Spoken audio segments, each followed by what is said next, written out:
Today we will talk about benign enlargement of the prostate adenoma, as it is popularly known, though it is a somewhat outdated term. What is benign prostatic enlargement? This is a condition in which the prostate significantly increases in size. During this time, the bladder and urine evacuation are disrupted, which in the worst-case scenario may lead to kidney failure, infections, and so on. Here we see the urinary bladder. This is the urethra, and here is the prostate. In order for urine to pass from the bladder through the urethra, it must pass through the prostate area. This is a normal prostate when it is not enlarged, and urine flows freely from the bladder. However, when the prostate increases in size, an obstruction to urine evacuation from the bladder is created. As we see, the prostate grows in size, and when it enlarges, it narrows the urethra. Accordingly, the evacuation of urine from the bladder through the urethra becomes problematic. Therefore, the man already has difficulty emptying the bladder, and in this situation, complete urinary retention may occur. Surgical intervention becomes necessary, such as catheter placement, insertion of a tube into the bladder, which causes significant discomfort. In addition, there is a risk of infection and a risk of chronic kidney failure. Therefore, when benign prostatic enlargement is quite significant, exceeding 100 grams, surgical intervention is almost always required. There are several types of surgical interventions. The standard transurethral resection of the prostate. This is a traditional method. Of course, we perform it and have the most modern equipment for transurethral resection of the prostate. What is this procedure? It is endoscopic equipment that allows us to operate on the prostate without an incision entering through the urethra. Through the urethra, we enter the prostate area without any incision. This is the instrument with which we enter the urethra, and the prostate is resected into small pieces, which are then removed outside the body. I would also like to discuss the second method, which is holmium laser enucleation of the prostate.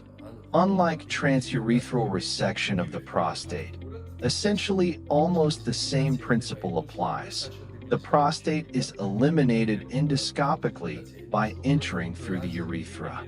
The main difference between transurethral resection of the prostate and holmium laser enucleation of the prostate is that in the case of holmium laser enucleation of the prostate can be cut into larger pieces and then removed from the bladder. We see that we are inside the prostate area through the urethra using an endoscope, and with the laser beam, the prostate surgery is performed and this large mass is reduced. The third type of surgery is the traditional, older method, open adenomectomy. Here we see that in this case, an incision is made on the body, and through a conventional surgical approach we enter, incise the prostate, and surgically remove this large mass, and then it is sutured.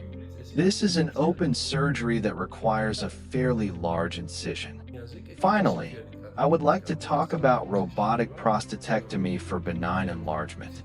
As you know, robotic surgery has become very popular worldwide in recent years. We introduced it in Georgia 2 years ago, and several hundred operations have already been performed. We are the first center in Georgia and the Caucasus where robotic surgery was introduced, and we are leaders in terms of the number and complexity of the performed procedures. One of the indications where we use robotic surgery is benign prostatic enlargement. I will explain what this robotic procedure specifically involves. This is the robot itself. The priority of the robot is its flexibility and excellent visualization. The operation is approximately like peeling an orange, removing the core and leaving the peel. This type of procedure is performed, but robotically. Robot does not mean that the robot performs the surgery. The surgeon performs the operation using the robot. Using the robot's unique instrument flexibility and superior visualization, the benign enlargement is eliminated while preserving the healthy prostate tissue, after which it is sutured and the defect is completely covered postoperatively. In robotic prostatectomy, complete removal of the prostate tissue is achieved, which may not occur during transurethral resection of the prostate or holmium laser enucleation of the prostate. Here we see a transurethral resection of the prostate surgery, but the principle is the same as in holmium laser enucleation of the prostate. The enlargement is eliminated by resection or laser. However, small residual tissue may remain, which may lead to recurrence. One advantage of robotic surgery is complete removal under direct visual control. The second advantage is that the cavity remaining in the prostate after transurethral resection of the prostate or holmium laser enucleation of the prostate is completely closed in robotic surgery. We cover it with healthy tissue. Healing and recovery occur much faster. If after robotic surgery, complete recovery may occur within 1 to 2 weeks after transurethral resection of the prostate or holmium laser enucleation of the prostate, when there is a large wound surface, this period may extend up to 2 to 3 months. The third advantage of robotic surgery compared to holmium laser enucleation of the prostate and transurethral resection of the prostate is that blood loss is minimal, virtually non-existent.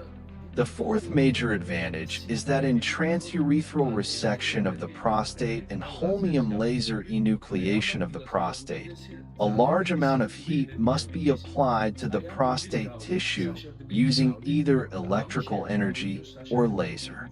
This high thermal energy can cause narrowing of the urethra or the bladder neck, which does not happen with the robot.